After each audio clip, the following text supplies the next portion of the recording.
Adiala jail کے باہر ایک عام سا احتجاج دیکھتے ہی دیکھتے ایک بڑے سیاسی تصادم میں کیسے بدل گیا۔ آج ہم 20 جنوری 2026 کے ان ڈرامائی واقعات کا جائزہ لے رہے ہیں جنہوں نے پورے پاکستان کی توجہ اپنی جانب کھینچ لی تھی۔ اس پورے دن کے واقعات کا آغاز علیمہ خان کے ان الفاظ سے ہوا۔ یہ صرف ایک اعلان نہیں تھا بلکہ یہ وہ چنگاری تھی جس نے آگے چل کر ایک بڑے تصادم کو ہوا دی۔ تو یہ سب شروع کیسے ہوا؟ اڈیالہ جیل کے باہر کا منظر پہلے پہل تو ایک معمولی سا احتجاج ہی لگ رہا تھا، لیکن جلد ہی سب کچھ بدلنے والا تھا۔ یہاں اڈیالہ جیل کے باہر قیدی نمبر 804 یعنی سابق وزیر اعظم عمران خان کے حامی جماعت ہے۔ یہ ایک جانا پہچانا منظر تھا، لیکن اس دن کچھ بہت الگ ہونے والا تھا۔ اور اس احتجاج کی قیادت کون کر رہا تھا؟ کوئی سیاسی لیڈر نہیں، بلکہ عمران خان کی اپنی 3 بہنیں علیمہ، عظمیٰ اور نورین خان، جو اس تحریک کا ایک مستقل چہرہ بن چکی ہیں۔ دیکھیں، شروع میں تو مقصد وہی تھا جو سب کے ذہن میں تھا، سابق وزیر اعظم کی رہائی کے لیے دباؤ بڑھانا۔ لیکن اس دن یہ بات صرف ملاقاتوں تک نہیں رہی، بلکہ رہائی کے لیے ایک نئے حکمت عملی کا آغاز بن گئی۔ اور پھر اچانک سب کچھ بدل گیا۔ ایک فیصلے نے پورے منظرنامے کو ہی پلٹ کر رکھ دیا۔ آئیے دیکھتے ہیں کیسے۔ یہ علیمہ خان کا اعلان تھا جس نے حکمت عملی میں ایک ڈرامائی تبدیلی لا دی۔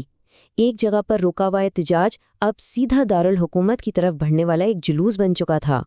یہ صرف جگہ کی تبدیلی نہیں تھی، سوچیں ذرا، ایک محدود پریڈکٹیبل دھرنے سے دارالحکومت کی طرف ایک غیر متوقع مارچ۔ یہ ایک بہت بڑا اسٹریٹجک قدم تھا جس نے خطرے کو کئی گنا بڑھا دیا۔ تو یہ کوئی جذباتی فیصلہ نہیں تھا، بلکہ ماخذ کے مطابق اسے ایک سوچے سمجھے ٹرمپ کارڈ کے طور پر دیکھا گیا، یعنی ایک ایسا داؤ جو یہ بتانے کے لیے تھا کہ اب یہ تحریک ایک نئے اور شاید زیادہ جارحانہ مرحلے میں داخل ہو رہی ہے۔ ظاہر ہے جب ہزاروں لوگ دارالحکومت کی طرف بڑھیں گے تو تصادم تو ہونا ہی تھا۔ سڑکیں جلد ہی محاذ آرائی کا میدان بن گئیں۔ اسلام آباد تک کا یہ سفر بالکل بھی آسان نہیں تھا۔ رپورٹس کے مطابق ہر کلومیٹر پر پولیس کی رکاوٹیں کھڑی تھیں، اور خواجہ کارپوریشن کے قریب تو اطلاعات یہ ہیں کہ پولیس نے دھاوا بول کر گرفتاریاں بھی کیں۔ اطلاعات کے مطابق پولیس میں اس مارچ کو روکنے کے لیے لاٹھی چارج کیا، گاڑیوں کے شیشے توڑے اور کئی مظاہرین کو گرفتار بھی کیا۔ مطلب ایک افراتفری کا عالم تھا جس کا مقصد جلوس کو ہر قیمت پر روکنا تھا۔ لیکن اس شدید مزاحمت کے باوجود جائے وقوع سے جو خبریں آ رہی تھیں وہ ایک پرعزم ہجوم کی تھیں جو ہر رکاوٹ کو توڑ کر آگے بڑھ رہا تھا۔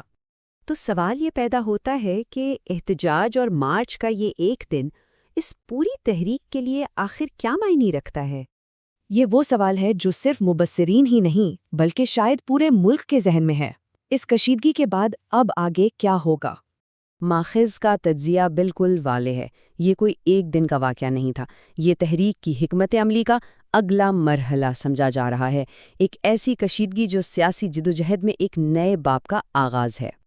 اور اس سب کے مرکز میں صرف ایک ہی مطالبہ ہے، عمران خان کی رہائی۔